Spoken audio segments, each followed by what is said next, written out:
Semana que acaba, semana que começa. A semana que terminou, apesar de ter alguns pontos de interesse, como o Banco do Japão, os PMIs no final da semana, o Fórum Económico Mundial em Davos, a semana foi toda praticamente em torno de Donald Trump. Começou logo na segunda-feira com a tomada de posse, com a sua tomada de posse como 47º presidente dos Estados Unidos da América, com o mercado de alguma forma a respirar de alívio quando ele não anunciou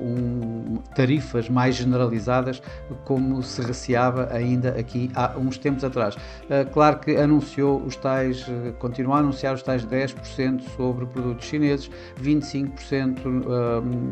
relativamente ao México e ao Canadá, mas de facto a sua preocupação ou as suas políticas dirigiram-se muito mais logo numa primeira instância para a imigração e para a energia. Mais tarde, em Davos, por videoconferência, ele voltou a reiterar todas essas promessas, todos esses avisos, nomeadamente dizendo às empresas para irem para os Estados Unidos produzir, que terão lá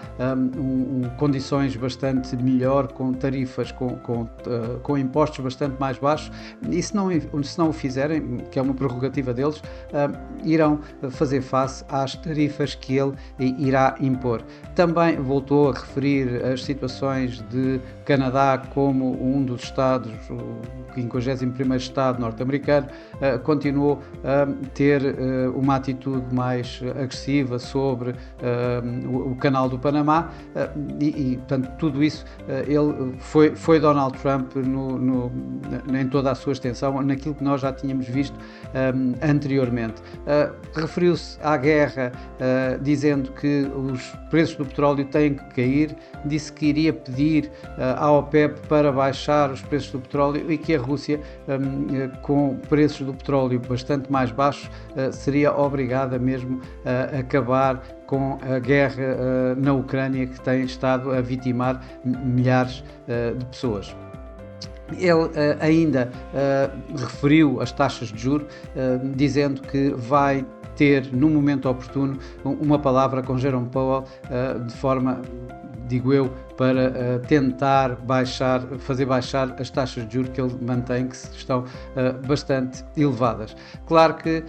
mais tarde ainda tivemos uma primeira entrevista já como presidente dos Estados Unidos com a Fox News, onde curiosamente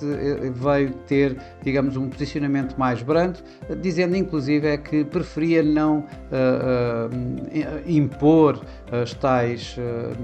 tarifas, nomeadamente quando falou da China, dizendo que tem um bom relacionamento com Xi Jinping. Pronto, no meio disto tudo ainda tivemos tempo para olharmos para o Banco do Japão, que sem surpresa acabou por subir a sua taxa de juros de 0,25 para 0,50, e uma coisa que os mercados obviamente já estavam de todo à espera, portanto a não ter grande impacto nos mercados. Os PMIs também não tiveram um grande impacto no mercado, embora até aqui surpreendessem os mercados. Na Europa eles saíram ligeiramente acima do esperado, um ligeiro recuo no setor, na atividade de serviços e digamos alguma melhoria na atividade industrial. O mesmo aconteceu também nos Estados Unidos, em que melhoraram a atividade industrial, recuaram na atividade de serviços. No entanto, o PMI composto, portanto a atividade económica privada nos Estados Unidos,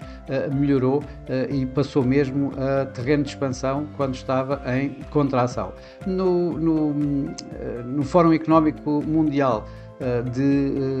em Davos, vários membros do Banco Central Europeu, antes do período de silêncio para a reunião que vai seguir esta semana do Banco Central Europeu, aproveitaram para dar as suas últimas opiniões sobre taxas de juros. O que se viu foi que desde a ala hawkish até a ala dovish, todos eles apontam de facto para um novo corte de taxas de juros de 25 pontos, tendo o único contra, digamos, o Holzman, foi o único banqueiro central da esfera do Banco Central Europeu que se opõe um pouco a este novo corte de taxas de juros, mas por palavras de alguns desses mesmos governadores, é um dado adquirido já os 25 pontos nesta próxima reunião desta semana do Banco Central Europeu. Tivemos ainda resultados mais relevantes da Netflix, que teve o melhor crescimento de assinantes no último trimestral no último trimestre de 2024, levando uma vez mais a empresa com fortes ganhos e levando os mercados consigo. Aliás, os mercados acionistas, todos eles nesta semana registaram ganhos consideráveis, isto desde a Ásia, que talvez aliviando um pouco as pressões dos receios que havia de Donald Trump, mesmo o Nikkei no Japão, mesmo com taxas de juros mais altas por parte do Banco do Japão, embora bastante esperado já, acabou por liderar os ganhos os ganhos acionistas, com o Nikkei a ganhar quase 4%. Na Europa, o Eurostoxx 50 também acabou em máximos de sempre, ganhou aqui à volta de 1,4%, tal como o S&P 500 também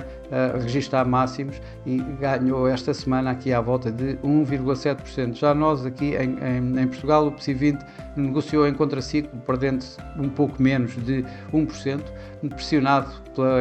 pelas perdas da EDP Renováveis, que caiu esta semana cerca de 8%,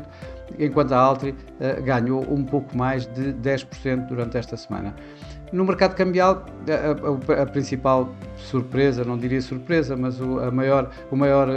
desvio talvez e não tão esperado, foi o do dólar norte-americano, com o índice do dólar a cair cerca de 1,7%, com o índice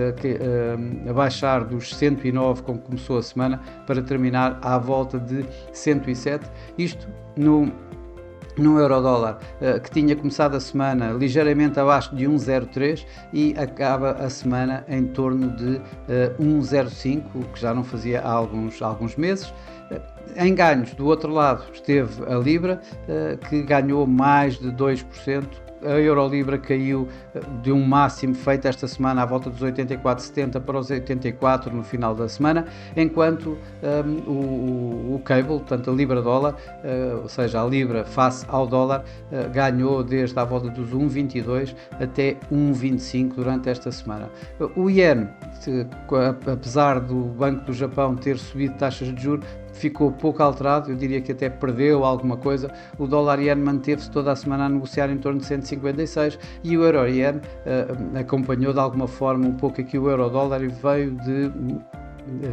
níveis abaixo de 161 para terminar aí à volta dos 165. Nos mercados emergentes tiveram aqui, de alguma forma, ficaram suportados por este recuo do dólar, por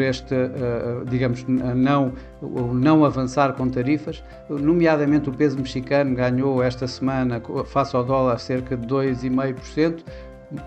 relativamente o mesmo que o real brasileiro também fez. Já do outro lado, em perdas, teve a lira turca, que acabou por perder cerca de 3% face ao dólar,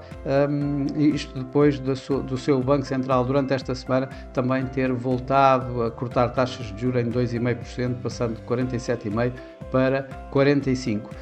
No mercado das commodities, o ouro ganhou com as yields obrigacionistas a estabilizarem em baixo, pelo menos a níveis da semana anterior,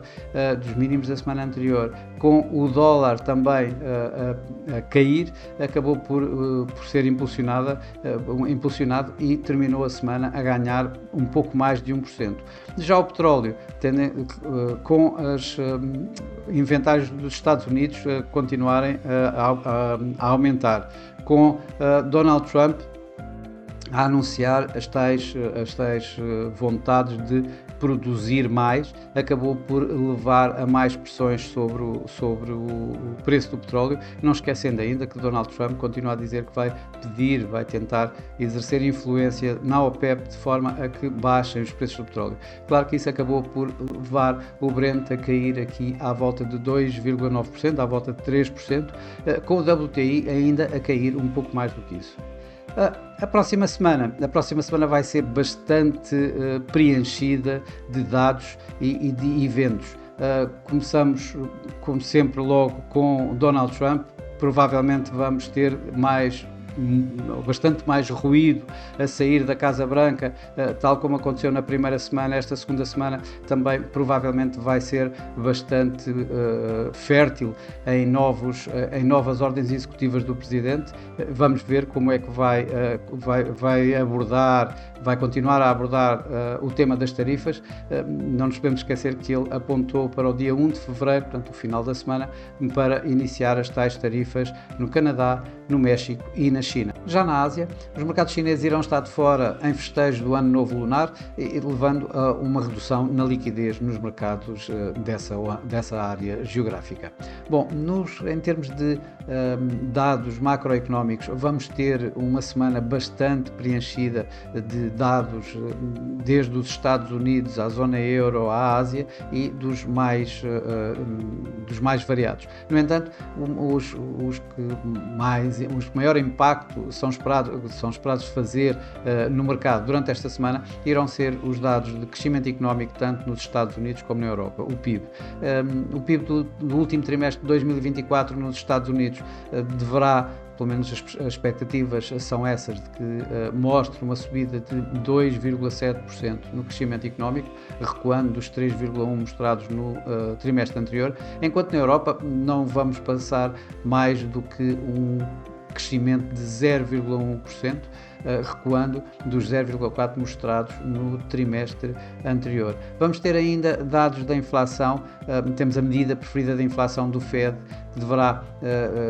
este mês, ou seja, relativo a dezembro, mostrar uma subida de preço a nível mensal de 0,2%, mantendo a medida anual, a medida preferida do Fed, nos 2,8%. Aqui na Europa vamos ter os primeiros dados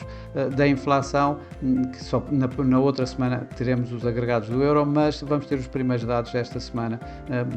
com a divulgação da inflação em Espanha, em França e na Alemanha. Mas o mercado vai estar essencialmente a olhar para os bancos centrais que vão reunir esta semana. Na sua grande globalidade, deverão cortar 25 pontos. O Banco do Canadá deverá assim fazer, 25 pontos de redução de taxa, tal como o Banco Central da Suécia e ainda o Banco Central Sul-Africano. O Banco Central Europeu, acho que já anteriormente já referi isso, o mercado está à espera unanimemente dos tais 25 pontos de corte de taxa de juros e aparentemente bastante suportado pelas opiniões que nós vimos nesta semana que passou dos vários membros do Conselho de Governadores do Banco Central Europeu. O Banco do Brasil também vai reunir, deverá interromper o seu forte ciclo de subidas de taxa de juros que tem vindo a ter, tal como os Estados Unidos, mas no sentido contrário, ou seja, os Estados Unidos, a Reserva Federal deverá interromper o seu ciclo de cortes de taxa de juros, deverá manter as taxas de juros nos atuais níveis e onde o principal ponto de interesse, digamos, nestas reuniões, principalmente da Reserva Federal dos Estados Unidos e do Banco Central Europeu, vão estar centrados nas conferências de imprensa, onde provavelmente até aí Donald Trump estará, não fisicamente, mas sim no teor das perguntas que vão sendo feitas, nomeadamente a Jerome Powell, na Reserva Federal, após Donald Trump ter dito que oportunamente, no momento oportuno, irá falar com Jerome Powell, dando a indicar com pressões para que ele baixe nas taxas de juros. Vamos ter também uma semana bastante forte a nível de resultados empresariais, da época de resultados, vai estar em força uma vez mais nesta semana, em que vamos ter as grandes tecnológicas a apresentar resultados, como é o caso da Microsoft, da Tesla, da Meta, e portanto vamos também aqui ter algum impacto nos mercados, certamente via resultados empresariais. Bom, e por esta semana é tudo. Desejo a todos uma boa semana, uma excelente semana, bons negócios, e para a próxima semana cá estarei com mais um Semana que Acaba, Semana que Começa. Até lá!